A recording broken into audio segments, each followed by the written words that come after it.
Les complémentarités territoriales, elles se jouent à l'échelle métropolitaine sur évidemment des sujets d'hospitalité, des sujets d'attractivité, où finalement les choses sont liées, sont intimement liées, se répondent, s'hybrident, finalement donnent du sens aux choses. Donc en fait, il n'y a aucune politique publique qui n'est pas considérée dans les complémentarités. Quelle qu'elle soit, en fait, il n'y a pas de politique publique, il n'y a pas d'approche qui puisse être considérée comme un silo unique. Donc la question des complémentarités est évidemment essentielle et déterminante. C'est ce qui donne du sens et c'est ce qui donne du relief à l'action publique.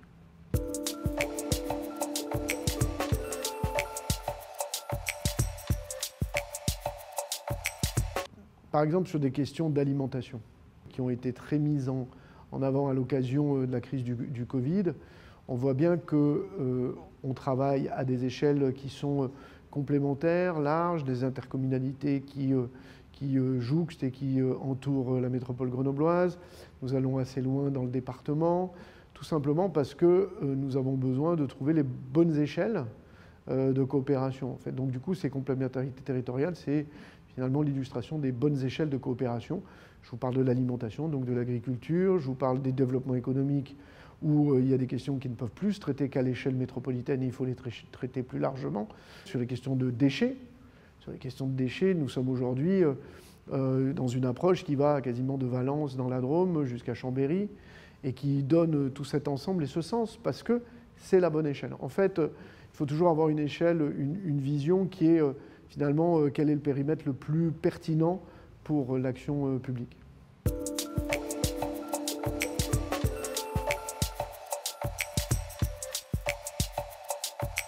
Les complémentarités fondent les bonnes échelles. Alors qu'à une époque, on pouvait considérer que finalement le territoire d'une métropole était la bonne échelle pour mettre des transports en commun, construire des pistes cyclables, etc. Or aujourd'hui, les trajets domicile-travail, loisirs, dépassent la question métropolitaine. Vous allez beaucoup plus loin dans l'espace. Donc vous avez besoin d'y insérer le train. Et donc du coup, vous êtes forcément dans des échelles territoriales qui sont beaucoup plus larges. Donc forcément, les complémentarités aujourd'hui, les complémentarités territoriales, c'est essentiel pour répondre et résoudre des questions qu'aujourd'hui nos concitoyens se posent, que la crise des Gilets jaunes nous a montré au travers tout simplement de l'accès par les transports, par ceci, par cela. Donc oui, les complémentarités territoriales sont essentielles à la résolution des grandes questions.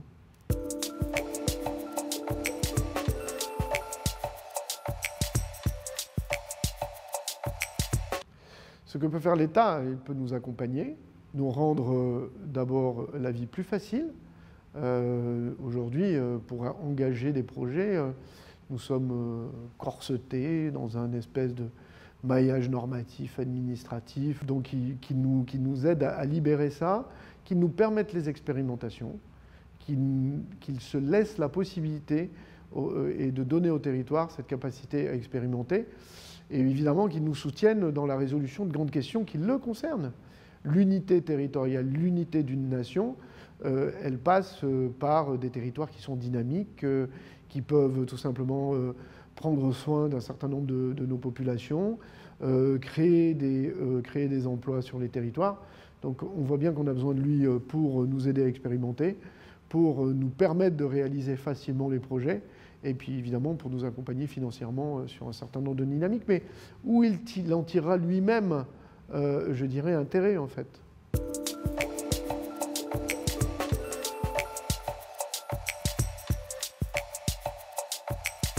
Toute crise, de toute façon, nous aide parce qu'elle nous place forcément en dehors de nos zones de confort aux uns les autres. On est forcément aussi des fois hors de nos compétences.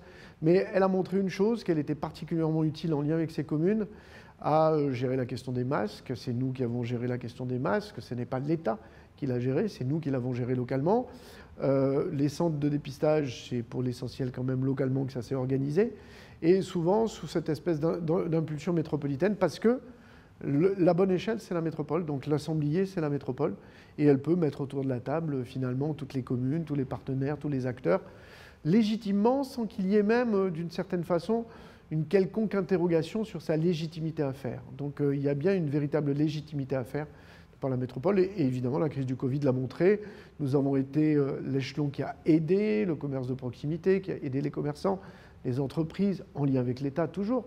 Mais nous avons porté un regard sans doute plus fin dans nos dispositifs que l'État ne pouvait le faire.